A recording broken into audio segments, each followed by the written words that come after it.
Okay, so in this section, I just want to show you a couple of ideas around things you can do in routing strategies. And the first one really is just to reinforce the kind of things we can do to collect extra customer information when the call arrives, either by querying a database using something like the telephone number they enter or whatever, and also to collect additional information using Call Director to ask them to key information in, via the telephone keypad. So in this call flow here, this is kind of quite a good example list of the kind of thing we can do. So, so you see, as soon as we detect that the call has dialed 5421, the first thing we do is go off to a database source, execute a query, this is an SQL query, against that database, and we can return back from that database lookup everything we know about the customer. So in my case, the patient's name, the consultant name, the patient number, the last visit date, and so on. Now, we can use that information in lots of ways. We can use it to display to the agent, so the agent can actually see that information on the screen pop. But we can also use it to influence the routing. So as you saw, one of the fields we returned was department, and that department field we could use to decide which queue to put the call in.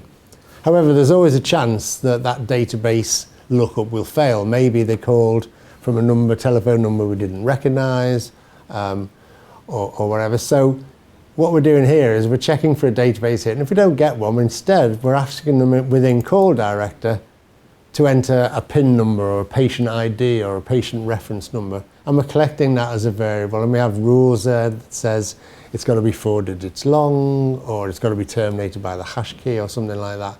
And then we can use that variable instead to do the database lookup. So here we're executing almost exactly the same query, but instead of using the CLI, the telephone number, we're actually using the PIN number they've entered, or the customer ID, or the patient ID that they've entered, to actually extract that data from the database and use that to enqueue the call. So you can see here, when we actually do the enqueue in the top right here, you can see that the queue and the description are not hard-coded. The queue name and the description we're appending to that queue are both set from the result of the database inquiry, not hard-coded in the enqueue statement.